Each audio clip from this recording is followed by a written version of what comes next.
اللہ فرماتے ہیں فسبح بحمد ربک واستغفر، اے محبوب اللہ کی تسبیح بیان کیجئے اور اس کی حمد بیان کیجئے۔ تسبیح کہتے ہیں سبحان اللہ کو، اور حمد کہتے ہیں اللہ کی حمد کو۔ واستغفر، اور اللہ کی سامنے استغفار کیجئے۔ انہ کان توابا، بے شک اللہ تعالیٰ ہی توبہ کو قبول کرنے والا ہے۔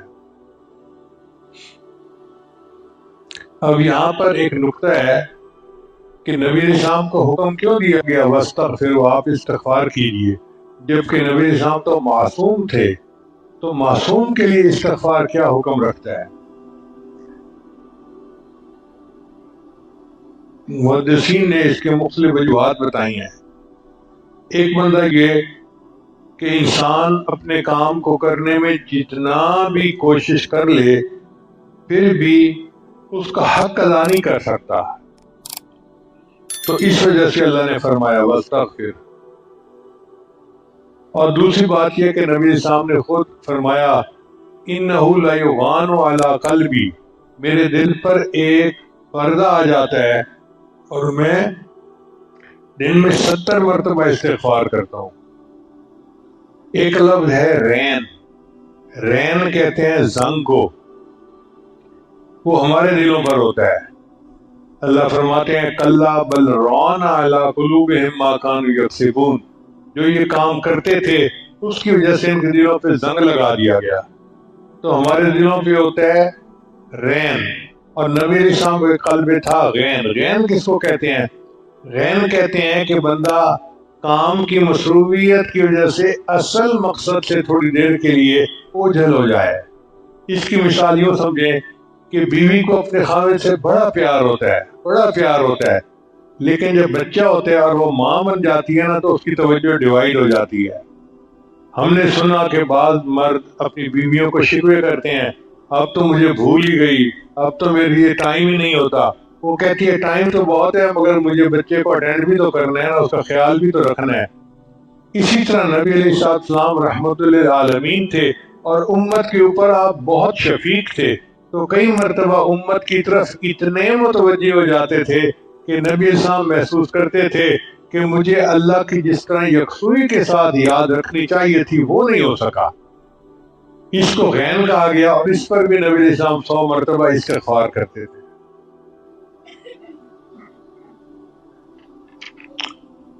چنانچہ اس آیت کے اترنے کے بعد نبی اسلام استغفار کی کثرت فرمایا کرتے تھے۔ ام سلمہ اللہ فرماتی ہیں کہ اس کے سورت کے نزول کے بعد نبی اسلام اٹھتے بیٹھتے اور جاتے آتے ہر وقت یہ دعا پڑھتے تھے سبحان اللہ و بحمدہ استغفر اللہ و اتوب الیہ، سبحان اللہ و بحمدہ استغفر اللہ و اتوب الیہ۔ اور نبی صاحب رکوع میں بھی پڑھتے تھے سبحانک اللہم ربنا و بحمدک اللہم اغفر لی انک انت التواب الرحیم۔ انہ کان توابا، اللہ تعالی یقیناً توبہ کو قبول کرنے والا ہے۔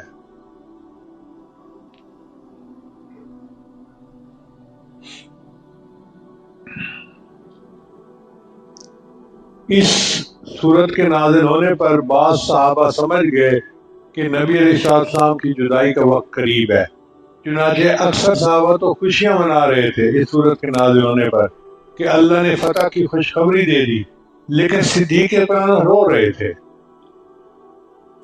باقی صحابہ حیران ہوئے کہ بھئی ہم خوشیاں منا رہے ہیں کہ فتح کی خوشخبری آ گئی اور یہ بڈھا رو رہا ہے۔ تو صدیق اکبر سے پوچھا گیا کہ آپ رو کیوں رہے ہیں؟